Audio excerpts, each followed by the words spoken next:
Part 1. A tutorial between two students and their tutor. The students are doing a research project on computer use. Listen to the conversation carefully and answer questions 1 through 5. First, you have some time to look at the questions.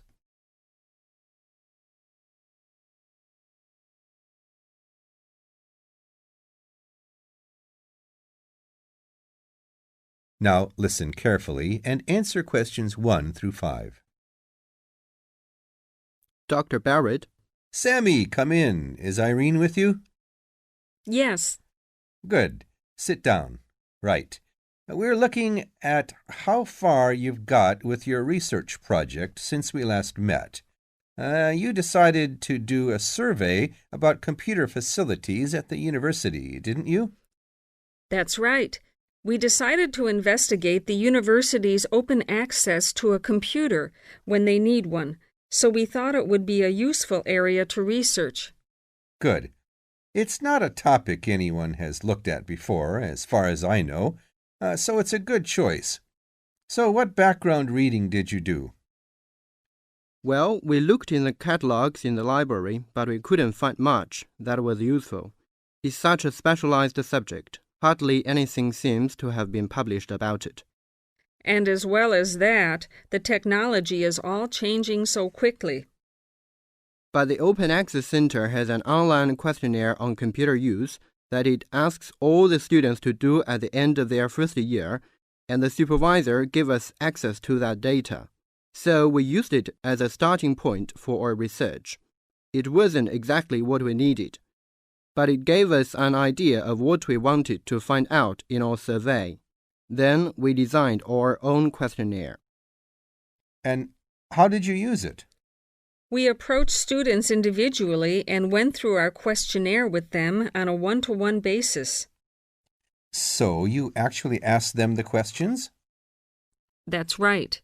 We made notes of the answers as we went along, and actually we found we got a bit of extra information that way as well, about the underlying attitudes of the people we were interviewing by observing the body language and things like that.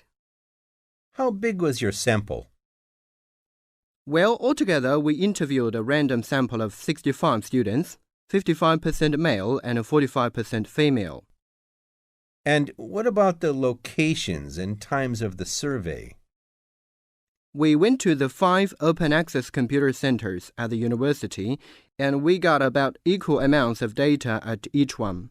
It took us 3 weeks. We did it during the week, in the day and in the evenings. Not the weekends? No. So presumably your respondents were mostly full-time students. Yes. Oh, you mean we should have collected some data at the weekends from the part-time students? We didn't think of that. Okay. It's just an example of how difficult it is to get a truly random sample. So how far have you got with the analysis of results? Well, everyone agrees there was a problem, but we're more interested in what they think should be done about it. The most popular suggestion was for some sort of booking system. About 77% of the students thought that would be best. But there were other suggestions. For example, about 65% of people thought it would help if the opening hours were longer, like 24 hours a day. Before you hear the rest of the conversation, you have some time to look at questions 6 to 10.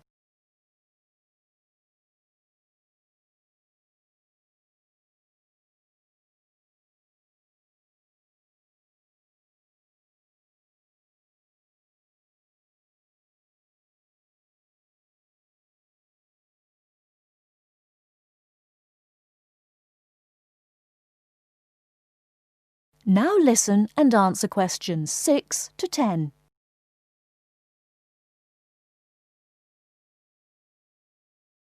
Choice 1. Listen to the following talk and choose the correct answer for each question. The Atlantic Ocean named for the legendary lost island of Atlantis, has made up for the romantic origin of its name by becoming the most important commercial highway in the world, yet traces of romance continually mingle with the business of the sea. For instance, the Spanish adventurers who first sought gold and silver in America frequently found their ships becalmed, usually on the edge of the steady trade winds, about 30 degrees north or south latitude. A sailing ship could carry only so much water, and as it lay motionless under a hot sun for days or weeks, the tortures of thirst were agonizing. The horses were generally the first victims.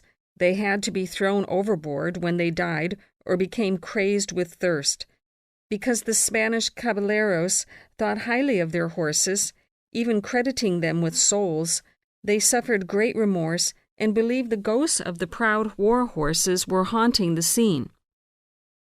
They saw the restless spirits in their dreams and related their dreams to sailors. Whenever the mariners passed that way, they would see in the spray or clouds images of wild horses bearing down on them. They began to call the broad belts of calm the horse latitudes, the romantic name by which they are known today.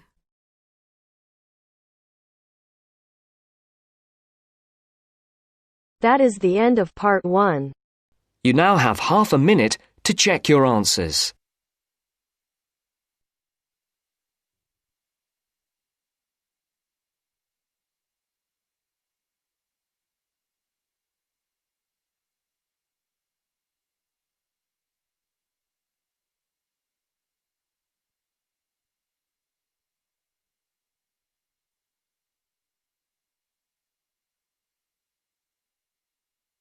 Now turns to part 2. Part 2. The Student Union is having a meeting to discuss how to help the community. As you listen, complete the summary by writing no more than 2 words on each line. First, you will have some time to look at questions 11 to 14.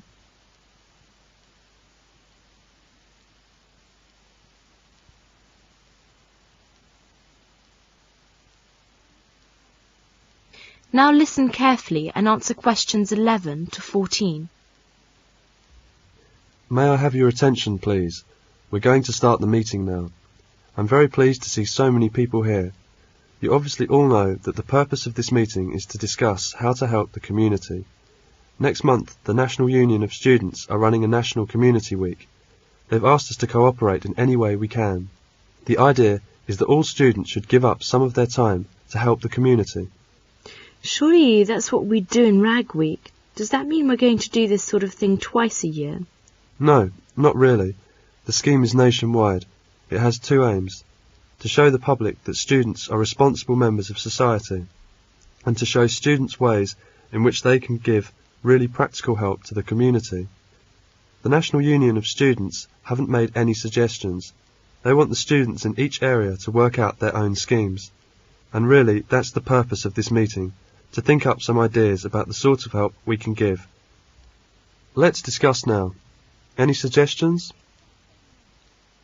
It is Saturday morning. A group of students are going to help an old man in the community. Before the broadcast continues, look at questions 15 to 20.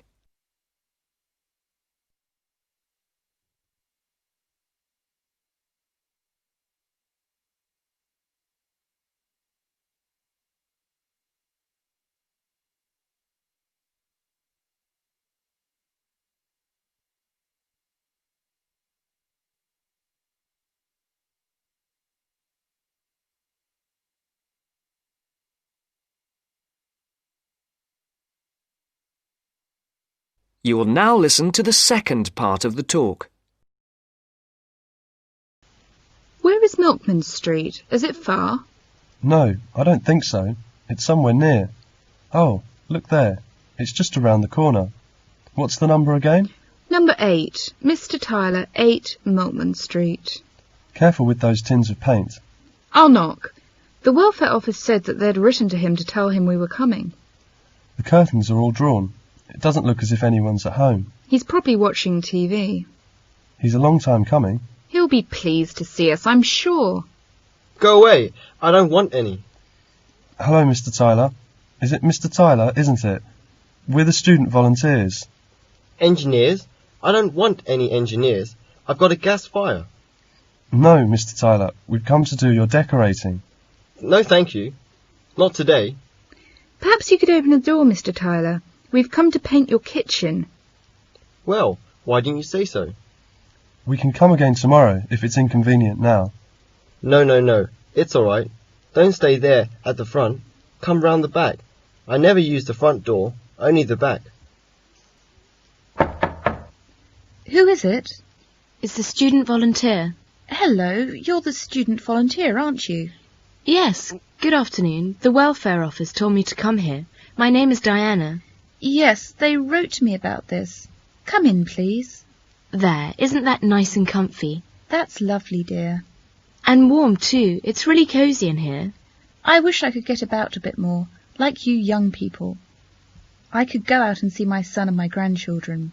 They live in Edinburgh, you know. I don't see them often. My son has got a lot of work. I used to go out to work. That was after my husband died. Never worked when I was married, though. No? No, never.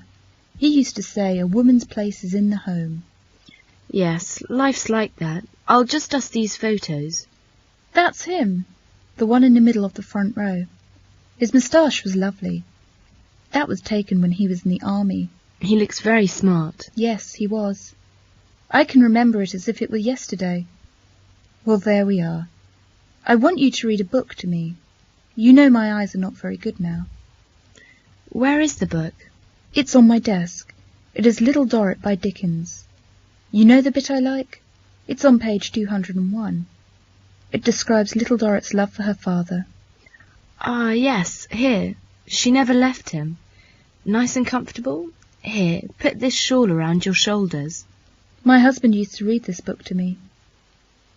She never left him all that night, as if she had done him a wrong which her tenderness could hardly repair. She sat by him in his sleep, at times softly kissing him. That is the end of part 2. You now have half a minute to check your answers.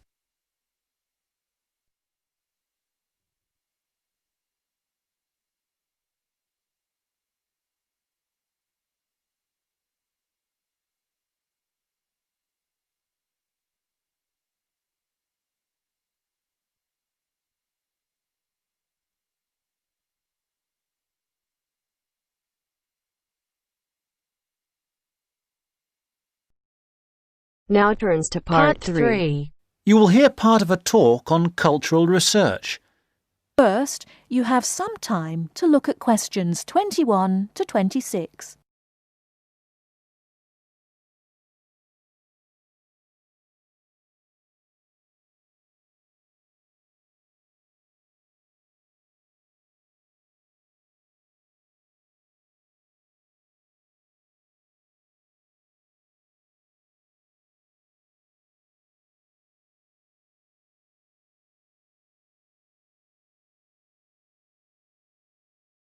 Now listen carefully and answer questions 21 to 26. Having referred briefly to the general definition of culture, I want to move on to an example of cultural research in action, a real example of what researchers into culture are doing. This is a study done in 2004 into the global teenager hypothesis. Now, the global teenager hypothesis states that the values and attitudes of teenagers all over the world have become very similar, that teenagers are part of a global culture, rather than a national or a regional one. This study investigated the subject of materialism in 3 different cultures. It asked if teenagers' attitudes to materialism were similar or different in those 3 different cultures. I'd like to go through the main points of this study because I think it demonstrates the interest and usefulness of this kind of research. The research took a sample of 556 high school students of between 14 and 17 years of age from 3 countries. The 3 countries being also three differing cultures, were China, Japan, and the USA. The high schools were in medium-sized cities, and the students came from middle-class areas. There were 172 respondents from China, 168 from Japan, and 216 from the USA. The students were asked to reply to a questionnaire or survey, which consisted of 7 statements. They were asked to say if they agreed or disagreed with the statements. The questionnaire was filled in during the students' regular class time. I'll give you some examples of the statements in the questionnaire. And, by the way, if you want to look into this in further detail, I've got the reference here. Let me see. Oh yes, it's the International Journal of Consumer Studies, Volume 28, Number 4, of September 2004.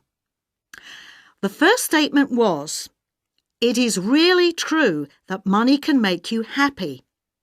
Respondents were asked, as they were asked about all the statements, to give their answer on a scale of 1 to 7. 1 on the scale indicated, "I strongly disagree." 4 on the scale was neutral.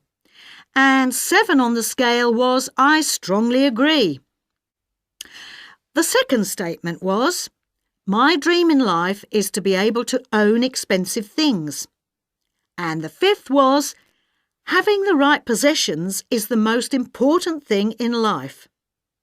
Let's look at some of the results. Before you hear the rest of the talk, you have some time to look at questions 27 to 30.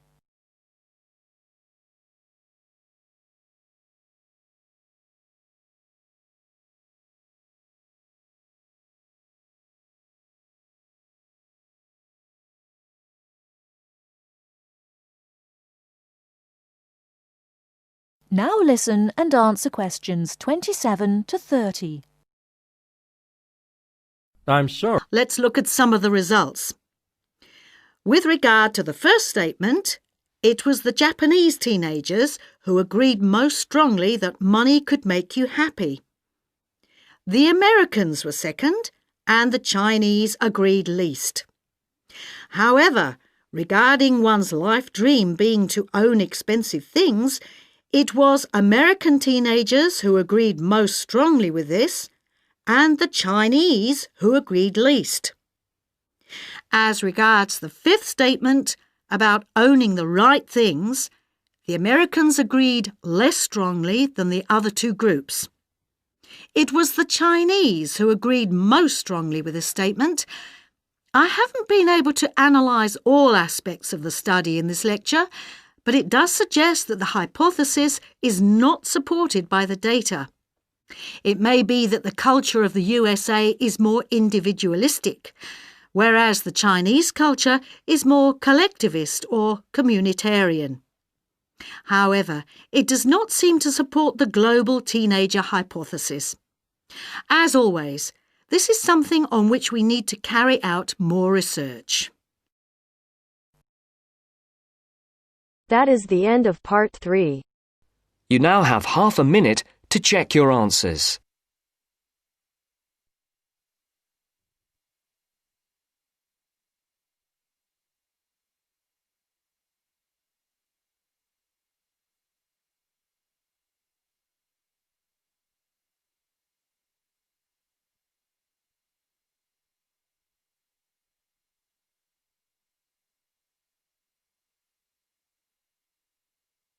Now turns to part 4. Part 4. You'll hear a lecturer talking about the International English Language Teaching System, Ielts. First, you have some time to look at questions 31 to 40.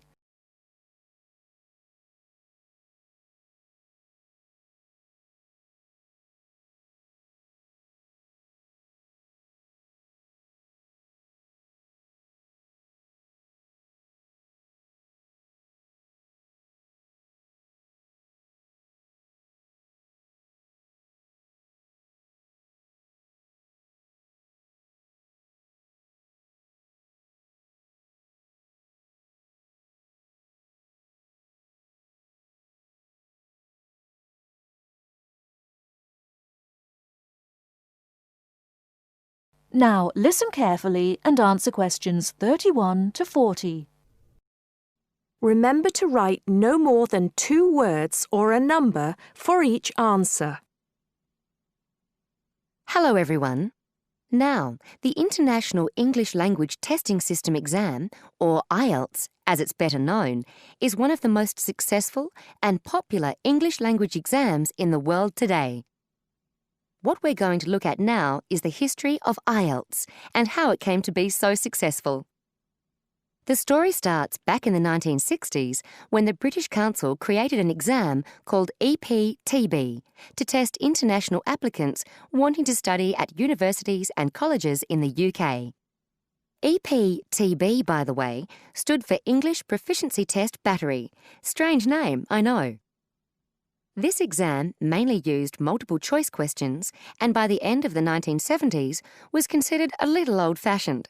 So, in 1980, it was replaced by Ielts, the English Language Testing Service.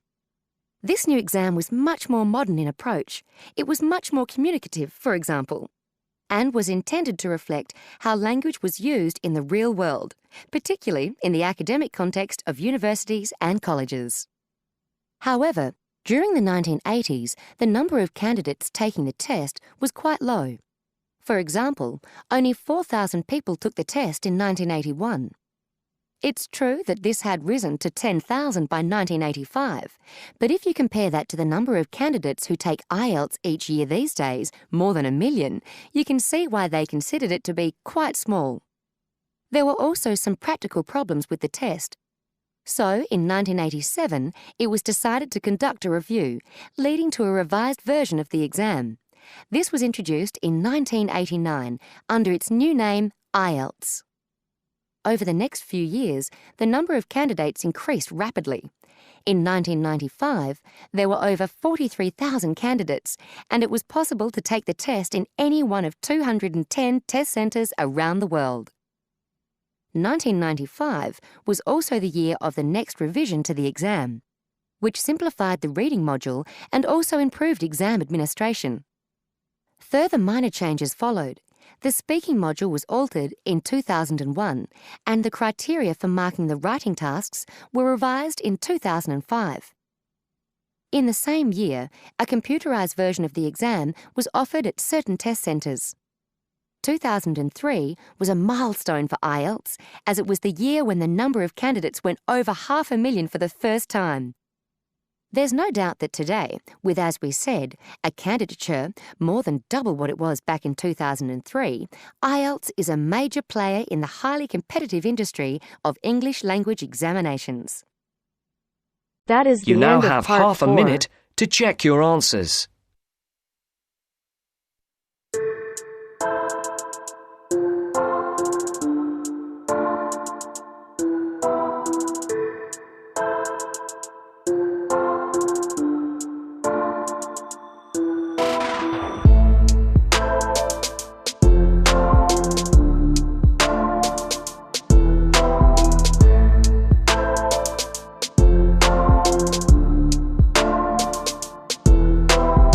That is the end of the test. You now have 10 minutes to transfer your answers to your Ielts listening answer sheet.